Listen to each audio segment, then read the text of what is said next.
خدا نخواستہ عمران خان کو کچھ ہو جاتا ہے تو اس کی ساری ذمہ داری اس حکومت پر پڑے گی. نواز شریف نے 50 کروڑ روپیہ شوکت خانم کے لیے دیا. یہ ویڈیو ایویڈنس ایگزیکٹلی جتنی غلاظت آپ سوچ سکتے ہیں وہ پی ٹی آئی نے کی ہے، اور آپ کہتے ہیں کہ وہ شخص اپنا دل بڑا کیوں نہ کرے. اور 9 مئی عمران خان نے شہباز شریف کے گھر پہ نہیں کیا تھا، جی ایچ کیو میں کیا. 804 والی پتنگ اڑانا جو ہے وہ منع کر دیا گیا ہے. آپ کو لگتا ہے لوگ باز آ جائیں گے اس چیز سے؟ یہ نظریاتی لوگ ہیں اور عمران خان کی طرح تجرباتی لوگ نہیں ہیں، لیکن یہ رپورٹ جتنی احمقانہ ہے اس میں ایک ذرہ سا بھی ذمہ سندھ حکومت نے اپنے اوپر نہیں لیا.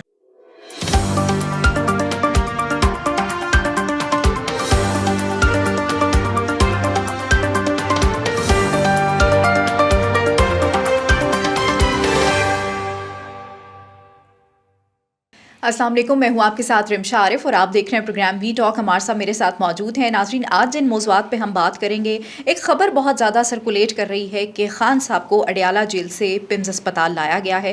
اس پہ بات کریں گے کہ لایا گیا ہے نہیں لایا گیا، اور خان صاحب کو کیا بیماری ہے، اس حوالے سے بات ہوگی. اور پھر ہم نے دیکھا کہ 11 دن گزر گئے ہیں سانحہ گل پلازا کو لے کر، اور آج جو ہے ایک رپورٹ آئی ہے سانحہ گل پلازا کے حوالے سے کہ اس کی انکوائری کمپلیٹ ہو گئی ہے. اس رپورٹ پہ بات کریں گے کہ آگ کس طرح سے لگی، اور اب یہ جو رپورٹ ہے یہ وزیر اعلیٰ سندھ کو پیش کی جائے گی تو آگے اس کے اوپر اب جو ہے وہ کیا ہوگا، اس حوالے سے بات ہوگی. اور ساتھ ہی ساتھ جو ہے اگر تحریک انصاف کے حوالے سے ہم بات کریں تو ہم نے دیکھا کہ خان صاحب نے محمود خان اچکزئی صاحب کو نامزد کیا. قومی اسمبلی میں اپوزیشن لیڈر وہ بن گئے، اور کہا یہ جا رہا تھا کہ اس لیے نامزد کیا گیا ہے کہ ساتھ ہی ساتھ جو ہے وہ مذاکرات اور باقی چیزوں کو بھی دیکھیں. اب رانا ثناء اللہ کل محمد مالک صاحب کے شو میں موجود تھے، انہوں نے کیا بات کی کہ محمود خان اچکزئی نے مذاکرات سے پہلے کوئی شرط رکھ دی ہے. وہ شرط کیا ہے اس حوالے سے بات ہوگی. اور پھر کھیل کے میدان سے اگر خبریں دیکھیں تو وہ یہی آ رہی ہیں کہ T20 ورلڈ کپ نزدیک آ رہا ہے، لیکن جو انڈیا کر رہا ہے بنگلہ دیش کے ساتھ جو ہوا، اور پاکستان اس کے اوپر غور کر رہا ہے کہ پاکستان نے کیا کرنا ہے. لیکن انڈیا میں ایک وائرس آیا ہے، وہ وائرس جو ہے وہ T20 ورلڈ کپ پہ اثر انداز ہو سکتا ہے. وہ وائرس کیا ہے اس حوالے سے بات ہوگی. اور پھر بسنت آ رہی ہے، ایک تہوار کا ہے اور جشن کا سماں ہوگا لاہور میں ہم نے دیکھا، لیکن بسنت کے اوپر کہا یہ جا رہا ہے کہ کچھ پتنگیں نہیں اڑائی جائیں گی. 804 نمبر والی جو پتنگیں ہیں وہ نہیں اڑائی جائیں گی. اب اس پہ بات کریں گے کہ اڑانی چاہیے نہیں اڑانی چاہیے، اور 804 نمبر ہے بھی ہے یا نہیں ہے. ان تمام تر صورتحال پر آج بات ہوگی. ویلکم ٹو دا شو عمار صاحب. سب سے پہلے تو بات کریں خان صاحب کے حوالے سے، تو ان کی بیماری کے حوالے سے کہا جا رہا تھا کہ شاید خان صاحب بیمار ہوئے ہیں اور ان کو اتوار کے روز ہفتے اور اتوار کے روز پمز لایا گیا ہے. کیا واقعی لایا گیا ہے؟ اچھا بھائی، یہ خبر چونکہ اس لیے ذکر کرنا ضروری ہے کہ یہ ڈان میں خبر چھپی ہے، آج کے ڈان میں خبر چھپی ہے، اور اس میں یہی ہے کہ خان صاحب کو آنکھ کا کوئی عارضہ تھا. کوئی لوگ بتاتے ہیں کہ اس میں کہ پمز میں سیکیورٹی کے بڑے سخت انتظامات ہو گئے اور پروسیجر بھی کوئی طبی عمل بھی کیا گیا ہے، میڈیکل پروسیجر کوئی شاید یہ کہ، اور اس کے بعد اور وہ کئی گھنٹے تک جاری رہا ہے. خان صاحب کو کچھ پرابلمس تو ہیں، بلڈ پریشر کا بھی ایشو ہے، اور یہ جو آنکھ کا مسئلہ ہے یہ کوئی ایسی بیماری ہے جو نئی نہیں ہے. اس میں انجیکشن لگتے ہیں اور وہ کافی پینفل انجیکشن ہوتے ہیں، لیکن اس کے علاوہ کوئی حل نہیں ہے. اور خان صاحب کے وہ جو ہے کانوں میں بھی شائیں کی آواز، وہ بھی ان کے ساتھ ایشو ہے. دانتوں کا بھی ان کا ایشو ہے. میڈیکل پرابلم ظاہر ہے ایج ریلیٹڈ ہوتے ہی ہیں اس واسطے. لیکن اور یہ چونکہ ڈان میں خبر ہے، لیکن میں نے جہاں تک اپنے ذرائع سے پتہ کیا ہے کہ تو مجھے اس خبر میں کوئی خاص صداقت نہیں نظر آئی. لیکن امپورٹنٹ بات یہ ہے کہ عمران خان کی زندگی بڑی قیمتی ہے. کسی بھی شخص کی زندگی بہت قیمتی ہے، لیکن عمران خان کی زندگی اس حکومت کے لیے بہت امپورٹنٹ ہے. یہ دیکھ لیجئے، خدا نخواستہ عمران خان کو کچھ ہو جاتا ہے تو اس کی ساری ذمہ داری اس حکومت پر پڑے گی، اور یہ حکومت اس طرح کی کوئی ذمہ داری لینا نہیں چاہتی. اس کا مطلب ہے کہ عمران خان کا اگر کوئی علاج ہو رہا ہے تو وہ بہترین علاج ہو رہا ہوگا. شوکت خانم والوں نے اس پہ ایک خط بھی لکھا ہے، ظاہر ہے انہیں جاننے کا حق ہے اور اس کے بارے میں ضرور کرنا چاہیے. یہ وہ خبریں ہیں، یہ وہ نقطۂ نظر ہے جو کہ ایک اچھے انسان کے طور پر ہمیں رکھنا چاہیے خان صاحب کی بیماری کے حوالے سے، اور تشویش کا اظہار کرنا چاہیے اور ان کی صحت یابی کے لیے دعا کرنی چاہیے. اب ذرا دوسرا رخ آ جائیے. دوسرا رخ یہ تھا، دوسرا رخ میں آپ کو بتاتا ہوں کہ بیگم کلثوم نواز جب بستر مرگ پر تھیں جی، یہاں پر منسٹر بیٹھ کر کہتے تھے کہ یہ دیکھیں ڈرامہ کر رہے ہیں. ٹھیک ہے، تحریک انصاف کے لوگ، آپ امیجن کیجئے ایک فیملی کا ڈرامہ کہ ان کی جو والدہ ہیں وہ بستر مرگ پر ہیں اور تحریک انصاف کے چند لوگ جوتے مارتے ٹھڈے مارتے ہوئے اسپتال کے اندر چلے گئے کہ وہ زندہ ہیں کہ نہیں ہیں۔ آپ کو پتہ ہے عمران خان نے جب امریکہ میں ایک جلسہ کیا تھا، وہاں ایک پریزنٹیشن دی تھی، وہاں اس میں ایک تصویر دکھائی تھی نواز شریف کی، اچھا، اور بڑا مذاق اڑایا تھا کہ شیریں مزاری کے تو آنکھوں میں کبھی آنسو نہیں آتا، اور اس تصویر کو دیکھ کر شیریں مزاری بھی رو پڑی ہے۔ وہ تصویر اس وقت کی تھی جب نواز شریف کو بیگم کلثوم نے آواز کی رحلت کا پتہ چلا تھا۔ یہ ماضی ہے تحریک انصاف کا، جی، یہ سب کچھ انہوں نے کیا ہے، اور اب یہ چاہتے ہیں کہ تمام لوگ جو ہیں ان کے بارے میں کنسرن ہوں، انسانی حقوق کی تنظیمیں فوراً کارروائیاں شروع کر دیں، امریکہ سے خطوط آنے شروع ہو جائیں اور لوگ اس کے اوپر طوفان مچانا شروع کر دیں۔ نہیں ہونا چاہیے برا سلوک کسی قیدی کے ساتھ، ہر قیدی کو میڈیکل اٹینشن ملنی چاہیے، لیکن آپ اپنے دور کو بھی دیکھیے، آپ سے زیادہ ظالم فاسق لوگ کوئی نہیں تھے، اور اس حکومت نے ابھی تک کچھ بھی نہیں کیا جو اس سطح تک پہنچ جائے، یہ یاد رکھیے۔ اچھا عمار صاحب، لوگ بہت سے سوالات یہ بھی کرتے ہیں کہ نواز شریف کا جس طرح کہا جاتا ہے ذرا درد دل رکھتے ہیں، کچھ ان کا سافٹ کارنر بھی ہوگا چیزوں کو لے کے، تو جیسے آپ ابھی یہ سب ایکسپلین کر رہے تھے کہ عمران خان کے دور میں یہ چیز ہوئی، تو نواز شریف چاہیں گے کہ خان صاحب کے ساتھ بھی اسی طرح سے چیزیں ہوں؟ نواز شریف نے تو عمران خان کے ساتھ، آپ کو آج چلے اس پہ بات کر لیتے ہیں، نواز شریف نے عمران خان کے ساتھ کیا بھلائیاں کی ہوئی ہیں۔ ویڈیو موجود ہے عمران خان کی، کہہ رہے ہیں کہ میں نے بڑا چندہ اکٹھا کیا اور 1.5 کروڑ روپیہ مجھے جمع ہوا ہے سارا۔ نواز شریف نے 50 کروڑ روپیہ شوکت خانم کے لیے دیا تھا، یہ ویڈیو ایویڈنس موجود ہے۔ وہ لفٹ سے گرے، سب سے پہلے ان کے پاس اسپتال کون پہنچا؟ نواز شریف پہنچے تھے، نواز شریف پہنچے تھے۔ جب عمران خان ان کے بارے میں گالم گلوچ کر رہے تھے، اس وقت نواز شریف بنی گالہ میں ان کے گھر گئے اور ان سے پوچھا بھائی آپ کچھ چاہتے ہیں؟ وزیر اعظم گیا عمران خان کے پاس تو ہم آپ کے لیے کچھ کر سکتے ہیں۔ عمران خان نے کہا بنی گالہ کی سڑک بنوا دے، وہ نواز شریف نے اسی وقت بنوا دی۔ یہ نواز شریف کے احسانات ہیں عمران خان پر۔ اور آپ یہ آج کل لوگ بات کرتے ہیں کہ نواز شریف اپنا رول کیوں نہیں پلے کر رہے۔ نواز شریف نے بہت کوشش کیا ہے۔ آپ دیکھیے کہ وہ مذہبی اعتبار سے جیسے ہمارے عام گھرانے ہیں اس طرح کے گھرانوں کا خاندان ہے، بالکل ایسا ہی ہے۔ آپ سوچ نہیں سکتے کہ وہاں پہ مثلا ایک بات میں آپ کو بتا دوں، نواز شریف صاحب مریم نواز کا اتنا احترام کرتے ہیں، مریم نواز کمرے میں داخل ہوتی ہیں نواز شریف کھڑے ہو جاتے ہیں، ٹھیک ہے، یہ پرانی ان کی عادت ہے، ان کے گھر میں خواتین کا احترام کیا ہوتا ہے۔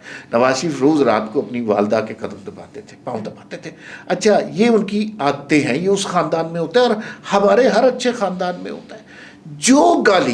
جو گندی گالی بیگم کلثوم نواز کو، مریم نواز کو، ان کے بچوں کو، نواز شریف کو، شہباز شریف کی فیملی کو، جتنی غلاظت آپ سوچ سکتے ہیں وہ پی ٹی آئی نے کی ہے، اور آپ کہتے ہیں کہ وہ شخص اپنا دل بڑا کیوں نہ کرے؟ کیسے کرے بھائی؟ انہوں نے کوئی چیز چھوڑی ہے؟ ابھی بھی مذاکرات کے لیے عمران خان تیار ہو، نواز شریف پہل کریں گے، لیکن اب گالی کھانے کا حوصلہ ختم ہو گیا، بالکل اب بہت ہو گئی بھی ہے اب۔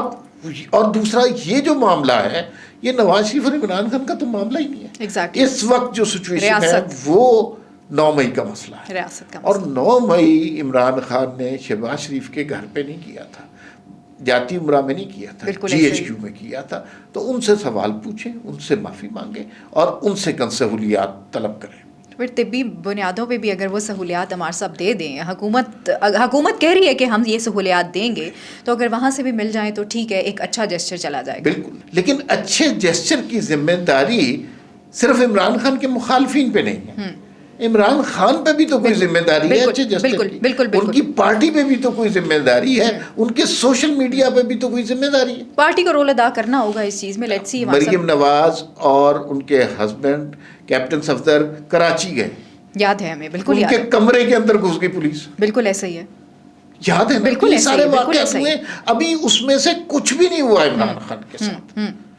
اگر یہ اس لیول تک چلے گئے یہ حکومت تو پھر آپ دیکھیے گا کہ کہاں تک غلاظت جاتی ہے، لیکن یہ اس لیول تک نہیں جائیں گے جس لیول تک عمران خان گئے. بالکل ایسی ہے. لیٹس سی عمار صاحب کیا ہوتا ہے. اچھا سانحہ گل پلازا کو عمار صاحب 11 دن گزر گئے ہیں اور آج رپورٹ آئی ہے، اور رپورٹ میں جو بتایا گیا وہ یہ بتایا گیا کہ گراؤنڈ فلور پہ ایک پھولوں کی دکان تھی، وہاں پہ کچھ بچے تھے اور ان بچوں کے ہاتھ میں وہ ماچس تھی، ماچس سے آگ لگی اور پھر آگ پھیلتے پھیلتے وہاں پہ پھیل گئی. اس میں یہ بھی عمار صاحب بتایا گیا کہ اتنے بجے آگ لگی اور اتنے بجے فائر بریگیڈ آئی. آپ کو کیا لگتا ہے کہ رپورٹ صحیح تیار کی ہوگی یا کیا ہے یہ؟ حیدر عباس رضوی کا ابھی میں ٹیلی ویژن پہ سن رہا تھا، وہ بیپر دے رہے تھے جیو پہ، اور شرجیل میمن نے جو پریس کانفرنس کی اس کے حوالے سے انہوں نے جواب دیا. انہوں نے کہا یار آپ خود ہی مجرم ہیں، خود ہی ملزم ہیں، خود ہی عدالت ہے، خود ہی فیصلہ کرنے والے ہیں، تو بھائی رپورٹ بھی آپ کے ہی لوگوں نے لکھی ہے اور وہ آپ ہی لوگوں کو پیش کر دیں گے. میں بہت چاہتا ہوں، دیکھیں پیپلز پارٹی کے لوگ بہت ناراض ہوتے ہیں، ہم بہت چاہتے ہیں کہ کوئی ایسی چیز نکلے کہ جہاں ان کی تعریف توصیف کا کوئی پہلو نکلے، لیکن یہ رپورٹ جتنی احمقانہ ہے اس میں ایک ذرہ سا بھی ذمہ سندھ حکومت نے اپنے اوپر نہیں لیا. نظر آ رہا ہے کہ اس کے اندر یہ نہیں کہا کہ یہاں پہ آگ سے بچنے کی سہولیات نہیں تھی، یہاں پہ دکانیں اس طرح بیچی گئیں کہ ایک دکان کے 8 حصے کر کے بیچے گئے، کوئی کمیشن بھتہ کھاتا ہوگا. کسی نے یہ نہیں کہا کہ فائر بریگیڈ ٹائم پر نہیں پہنچی، کسی نے رپورٹ میں یہ نہیں لکھا کہ اس میں ڈیزل ختم ہو گیا، کسی نے یہ نہیں کہا کہ ان کے پاس ماڈرن اکوپمنٹ نہیں تھا، کسی نے یہ نہیں کہا 3 دن تک 72 گھنٹوں تک آگ بھڑکتی رہی ہے، آپ اس کو سالو نہیں کر سکے. اس سب کا ذکر نہیں ہے، اور ذکر ہے ایک بچہ ماچس لے کے ٹوائے شاپ پر کھیل رہا تھا. اور پھر یہ بھی کہتے ہیں کہ والدین کو دھیان دینا چاہیے. تو یہ تو پھر اس کا مطلب ہے کہ ہم وکٹم کو بلیم کر رہے ہیں، دکانداروں کو بلیم کریں گے، شاپنگ کرنے والوں کو بلیم کریں گے، حکومت کا کوئی قصور نہیں ہوگا. تو اس پہ اچھا یہ بڑی مزے کی بحث چل رہی ہے ایم کیو ایم اور پیپلز پارٹی کی. ایم کیو ایم والوں کو انہوں نے کہا 24 گھنٹے تک آپ یوں کریں کہ اگر آپ کو کراچی کے اتنے مفادات عزیز ہیں، وہ آپ کو پتہ ہے نا کہیں بات ہو رہی کراچی وفاق کے حوالے کر دیں، فوج کے حوالے کر دیں. تو آج شرجیل میمن نے کہا کہ ایم کیو ایم والوں کے اگر اتنی ان کے دل میں درد ہے کراچی کی تو وفاقی وزارتوں سے فوری طور پہ استعفیٰ دے دیں. 2 وزیر ہیں نا، خالد مقبول صدیقی اور مصطفیٰ کمال. تو انہوں نے کہا کہ آپ ہم سے تو 24 گھنٹے میں 48 گھنٹے میں استعفے مانگ رہے ہیں، 72 گھنٹے تک تو آپ نہیں آگ بجھا سکے، آپ کا کیا حق بنتا ہے اس طرح کا. لیکن اب یہ کلیش بڑھتا جا رہا ہے، اور کراچی میں میرے خیال میں جب تک پولیٹیکلی ہم ایم کیو ایم کو، جماعت اسلامی کو انوالو نہیں کریں گے، ان کو سائیڈ لائن جس طرح کیا گیا ہے، اس سے بات نہیں بنے گی. کراچی کا کنکریٹ سلوشن ایسا ہونا چاہیے جس میں تمام جماعتیں سٹیک ہولڈر ہوں. بالکل ایسا ہی. اور عمار صاحب دیکھیں نا کہ کمپیریزن کرتے ہیں آپ پنجاب کی وزیر اعلیٰ کے ساتھ اور کہتے ہیں کہ آپ ہمیں وہ دے دیں. اب آپ دیکھیں کہ کچھ دن پہلے ہی ابھی آگ لگی تھی ایک ہوٹل میں، اور وہاں پہ فوراً وہ کارروائی کی گئی اور ریسکیو 1122 وہاں پہ پہنچی، فائر بریگیڈ کا عملہ وہاں پہ پہنچا اور زیادہ نقصان سے بچا لیا گیا. موک چل رہے ہیں، تو آپ بھی اس طرح کی ایکٹیویٹی کریں نا. اس ساری سچویشن کے بعد آپ نے دیکھا ہے کہ کراچی میں سیاست کے بجائے صرف سیاست ہو رہی ہے، کام ابھی بھی نہیں ہو رہا. عمار صاحب لوگوں کی فلاح کی کوئی بات نہیں ہو رہی. لیکن یہ بھی یاد رکھیے کہ پنجاب حکومت نے، وہ لاہور میں ایک ہوٹل تھا، بڑی جلدی کام کیا. جی بالکل. لیکن حادثے اور سانحے کہیں پہ بھی ہو سکتے ہیں. مثلا ایک جگہ پہنچ گیا تو ضروری نہیں ہے کہ پنجاب میں ہر جگہ پہنچ جائے. انہیں زیادہ، لیکن عقل مندی کی بات کی نا انہوں نے، گل پلازا سے سبق سیکھا، اپنی ساری عمارتوں کا جو ہے سروے کرانا شروع کر دیا. وہاں پہ فائر بریگیڈ کی سہولتیں اور فائر موک ایکسرسائز یہ کرنا ضروری تھا نا. تو وہ انہوں نے احتیاطی تدابیر کرنا شروع کر دی ہیں جو کہ ریکوائرڈ کرنی چاہیے تھی، بہت ضروری تھا. اب دیکھتے ہیں کہ آگے کیا ہوتا ہے. اگر سندھ حکومت سیکھ گئی اس چیز سے تو اچھا ہو جائے گا. اچھا ہمارے صاحب محمود خان اچکزئی صاحب کے حوالے سے کچھ چیزیں سامنے آئیں. جب وہ اپوزیشن لیڈر نہیں بنے تھے تو وہ یہ کہتے تھے کہ میں تب وزیر اعظم سے ملاقات کروں گا جب میں اپوزیشن لیڈر بن جاؤں گا. اب وہ بن گئے ہیں. رانا ثناء اللہ کو کل میں سن رہی تھی، انہوں نے کہا کہ ہم ملوانا چاہ رہے ہیں، لیکن انہوں نے ایک شرط رکھ دی ہے. شرط یہ رکھ دی ہے کہ آپ خان صاحب سے ملاقات کروائیں، ان کی رہائی ہو، اس کے بعد ہی ہم جا کے وزیر اعظم سے ملاقات کریں گے. کیا معاملہ ہے؟ اچھا پہلی بات تو یہ ہے کہ تحریک انصاف کی پوری سپورٹ محمود خان اچکزئی کے ساتھ نہیں ہے. اور جو سینٹ میں ہوئے راجہ ناصر عباس صاحب، وہ بھی اپوزیشن لیڈر ہو گئے ہیں. ان کو ایک وجہ کی وجہ سے، ایک اسٹریٹجی کے تحت تحریک انصاف نے اپوزیشن لیڈر منتخب کرایا ہے قومی اسمبلی میں اور سینٹ میں. اور اس کی وجہ یہ ہے، اور انہیں ٹاسک دیا ہے کہ آپ مذاکرات کریں. تاکہ عمران خان کے پاس یہ مارجن رہے کہ کسی سٹیج پر جب مذاکرات آگے بڑھ جائیں، عمران خان باہر آ جائیں، وہ کہیں کہ میں نے تو مذاکرات نہیں کیے، یہ کون ہے محمود خان اچکزئی، یہ کون ہے علامہ صاحب، تو وہ بیک آؤٹ تو اسی طرح کرتے ہیں. تو لہٰذا پورے قدموں پر محمود خان اچکزئی بھی نہیں کھڑے اور اپوزیشن بھی پوری طرح ان کو سپورٹ نہیں کر رہی. مذاکرات کی بات، یہ جو بات آپ نے بتائی، یہ تھوڑی سی تشویش کی بات ہے، کیونکہ محمود خان اچکزئی کی سیاست سے آپ اختلاف کر سکتے ہیں، لیکن وہ ڈائلاگ پر یقین رکھتے ہیں. جی. اگر ان کو وزیر اعظم سے ملنے کا موقع مل رہا تھا، بات کرنے کا موقع مل رہا تھا، انہیں ضرور کرنی چاہیے. جی. اس طرح اگر وہ کرتے رہیں گے تو پھر ان میں اور شفیع جان میں تو کوئی فرق نہیں رہے گا. بالکل ایسا ہی. ان میں اور سہیل آفریدی میں کوئی فرق نہیں رہے گا، اور ان میں اور شفیع جان میں فرق ہے. یہ اور طرح کے لوگ ہیں، یہ نظریاتی لوگ ہیں، اور عمران خان کی طرح تجرباتی لوگ نہیں ہیں.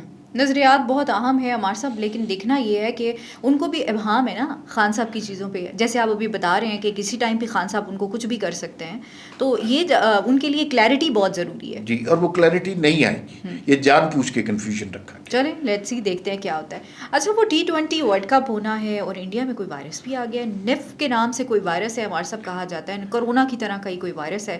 لیکن اب خطرناک بات یہ ہے کہ ظاہر ہے ساری ٹیمز وہاں پہ آئیں گی، تو پوسٹ پون ہو سکتے ہیں انڈیا سے. یہ میں اچھا، یہ بڑی خطرناک چیز ہے کہ دیکھیں ملکوں کی لڑائی، آپس میں جھگڑے، وہ سب کچھ چلتے رہتے ہیں، لیکن یہ جس وائرس کا، اور وہ جس نے بھی خبر دی ہے اس نے کہا یہ کھانسی اور کائنڈ آف کووڈ، ہاں کووڈ ٹائپ کی چیز ہے.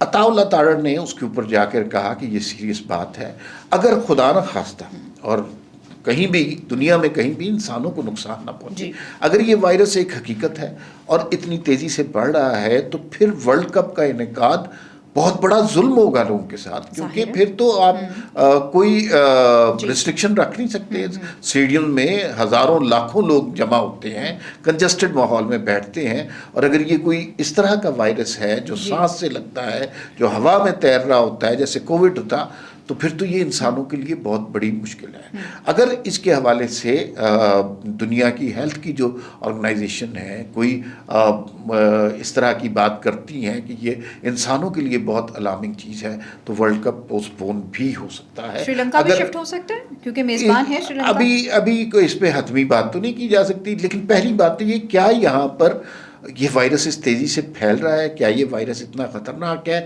کیا لاکھوں انسانوں کی زندگی کو خطرہ لاحق ہے. یہ ذرا سچویشن کلیئر ہوگی تو پھر ہم وینیو کے حوالے سے بھی بات کر سکتے ہیں. ڈیفینیٹلی سچویشن جو ہے وہ الارمنگ ہے. اب جو کھلاڑی آ رہے ہیں ان کو بھی سوچنا چاہیے کہ وہ انڈیا میں آئیں گے تو کسی سوچ سمجھ کے ہی چیز آئیں گے. جی. اچھا، پسند آ رہی ہے ہمارے صاحب، اور لوگوں کو بڑا ایکسائٹیڈ ہیں لوگ، اور ایون میں نے دیکھا ہے کہ لاہور میں تو وہ جو چھتیں ہیں وہ بھی اس پہ بھی انہوں نے لگا دیا ہے کہ آپ ہماری یہ چھت لیں اور یہاں پہ جو ہے وہ ساری ایکٹیویٹی کریں. 804 والی پتنگ اڑانا جو ہے وہ منع کر دیا گیا ہے. آپ کو لگتا ہے لوگ باز آ جائیں گے اس چیز سے؟ 804 تو عمران خان کا نمبر ہی نہیں ہے، لوگ کہتے ہیں ان کا 420 ہونا چاہیے. اچھا، وہ جو ہے نا بھائی، بات یہ ہے کہ یہ میرے خیال میں کوئی دانش مندی کی بات نہیں ہے پنجاب حکومت کے حوالے سے کہ آپ لوگوں کی 804 نمبر والی پتنگ نہیں اڑا سکتے، آپ عمران خان کی تصویر والی پتنگ نہیں اڑا سکتے. یہ رک نہیں سکتا بھائی.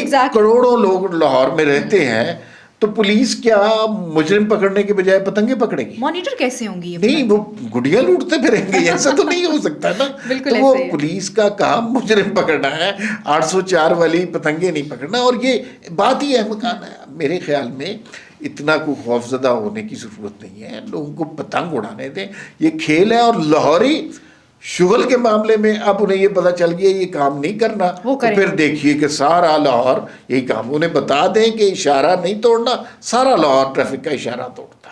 تو اب دیکھتے ہیں یہ کس طرح چیز ٹھیک ہوتی ہے، لیکن اس پہ کوئی چیک نہیں ہو سکتا. اور یہ میرے خیال میں احمقانہ سی بات ہے کہ اس نمبر والی، اس تصویر والی پتنگ نہ اڑائیں. لوگوں کو اتنی بریدنگ سپیس ضرور دے دیں کہ وہ پتنگ اپنی مرضی سے اڑا دیں. وہ بو کاٹا دیکھتے ہیں اب کس کا ہوتا ہے، لیٹس سی کہ کیا ہوتا ہے. لیکن اس میں نا پنجاب حکومت کا اس کے علاوہ ایک امتحان ہے، اور میں نے اس پہ لکھا بھی ہے، وہ خطرناک چیز ہے.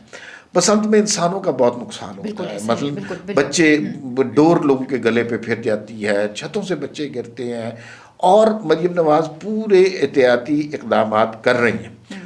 لیکن لاہوریوں کے لیے بسنت کوئی کھیل نہیں ہے، جنون ہے. اور اس کے دوران اگر اور مریم نواز کی خواہش یہ ہے کہ ہم نا لاہور کو ریوائیو کریں، لاہور کے میلوں کو، تہواروں کو ریوائیو کریں، کرنا چاہیے، لیکن کیا وہ انسانی جانوں کی قیمت پر ریوائیو کر سکتے ہیں؟ تو وہ تو نہیں ہے۔ تو ابھی ذرا ہم دیکھتے ہیں کہ اگر تو انسانی جانوں کا نقصان روک لیتی ہیں تو پھر تو 1000 دفعہ پسند منائیں، لیکن اگر بچے مارے جاتے ہیں، چھتوں سے گر جاتے ہیں اور ان کی تعداد بڑھ جاتی ہے، تو جس طرح آج گل پلازہ پہ تنقید ہو رہی ہے، کل کو مریم نواز پہ تنقید ہو سکتی ہے۔ اللہ کرے کہ عمار صاحب یہ جو بسنت ہے یہ جشن ہی ہو، امتحان نہ ہو۔ بہت شکریہ عمار صاحب وقت دینے کے لیے۔ ناظرین، مجھے اور عمار صاحب کو اجازت دیجیے۔ اللہ نگہبان، پاکستان زندہ باد۔